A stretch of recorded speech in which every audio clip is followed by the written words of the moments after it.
Hello, set winners. So here I have this three-step plan for you to achieve your goal of scoring 1500 plus in SAT. And I've divided this into three milestones. The first milestone is to do three tests. And mind you, these three tests are not to test yourself, but to understand the structure of the test, the language of the questions, and to develop precision, not speed. So when you do these three tests, test 8, 9, and 10, you're supposed to do the same test multiple times, and you're supposed to focus on the structure of the test, not testing yourself. Do I understand this question very clearly or not? Is not the question. Don't feel challenged if you don't understand a question. The purpose is to get acquainted. So you may read the question multiple times. You can take help. You can do this test with somebody, or you can do it with me. Do some small sections of them, get them checked.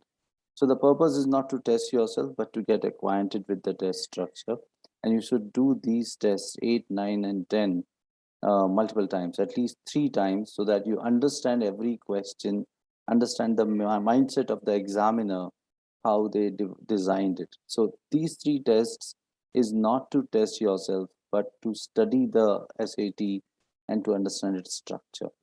Then I ask you to do a milestone two. Milestone two means to do three more tests. Now, when you do these tests, these three tests, you would be applying whatever you learned in the last phase. So you must have learned some kind of um, structure around doing the test. Like you might have developed certain strategies. You will apply them here and you will further fine tune them so you can give them a final shape by doing three more tests at least twice each. So in the first phase, you did three tests thrice.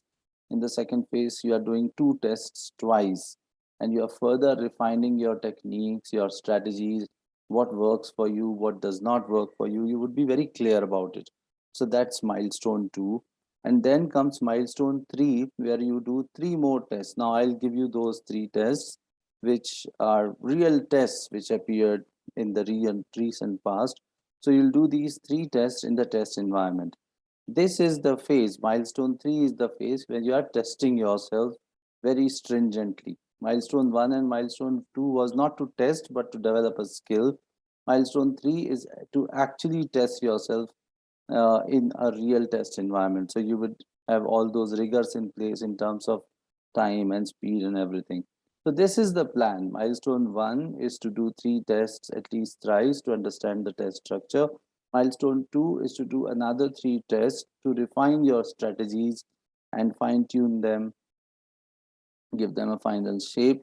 And milestone three is to test yourself, to get acquainted with the pressures of the test by taking it in a simulated environment, taking those breaks and approaching, doing the test in the real environment. So that's how these three milestones are. And at the end, for last 4 5 days before the test, I don't want you to do any new test. It makes more sense to just revise everything you did, do the test questions multiple times where you went wrong, and develop confidence on the questions which were not up to the mark. It's not the time to test yourself, but to refine those skills which you discovered in milestone one, milestone two, milestone three. So this is the broad plan of a month's time. And I think following this plan, you would be able to achieve your goals. Um, I would not say easily, but certainly, you have to go step by step. Do not try to push yourself too hard. Take small breaks, and in phase one, milestone two, give a little space to yourself. Do the same test multiple times. Sit with me, we'll plan and we'll do it together. So I'm sure you will be able to achieve your goals. But go step by step and keep practicing on a daily basis. All the very best to you. Thank you so much. Follow this 4 milestones plan for next like couple of weeks before the SAT test, and I'm sure you'll do good. Thank you.